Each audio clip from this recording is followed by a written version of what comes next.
Samedi 17 juin, Emmanuel Macron a assisté dans les tribunes du Stade de France au sacre du Stade toulousain en finale du championnat de France de rugby.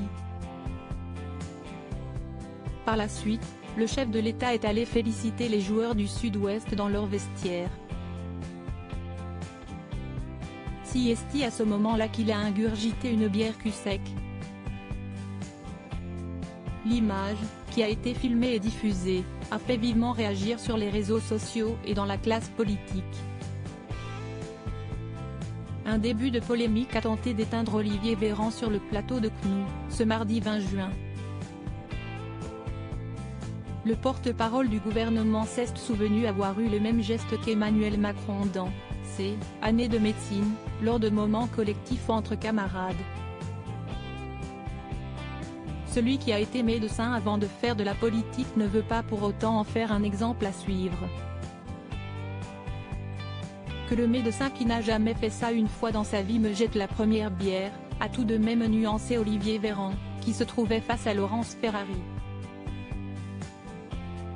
Des propos qui renvoient le membre du gouvernement à son passé d'étudiant en neurologie.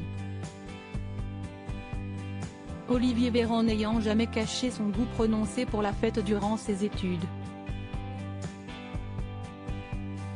J'étais en charge des soirées. Les premières affiches que j'ai collées étaient pour les organiser, avait-il confié au site Egora. FR, en 2017. J'ai connu les internats avec les fresques, les ambiances carabines. En tant qu'interne on a besoin d'exutoire.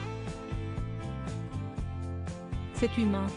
Découvrez les ministres du gouvernement Borne Emmanuel Macron, un geste contraire à la prévention ? Sur CNOO, ce mardi 20 juin, Olivier Véran a essayé de justifier le geste d'Emmanuel Macron avec une bière à la main.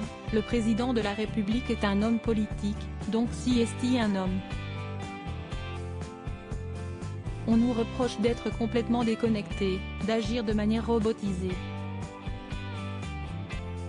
Interrogé sur une éventuelle faute de communication, contraire à la politique publique en matière de santé, l'ex-ministre de la Santé entre 2020 et 2022 a balayé les critiques. Il est le président qui porte le projet en prévention de la santé le plus élevé depuis que je fais de la santé, c'est-à-dire depuis un certain nombre d'années. La prévention de manière générale, ça ne veut pas dire zéro consommation. Ça veut dire qu'on fait attention à toutes les situations qui peuvent nous mettre en danger, a ajouté le porte-parole du gouvernement. Crédit photo, capture d'écran CNOO.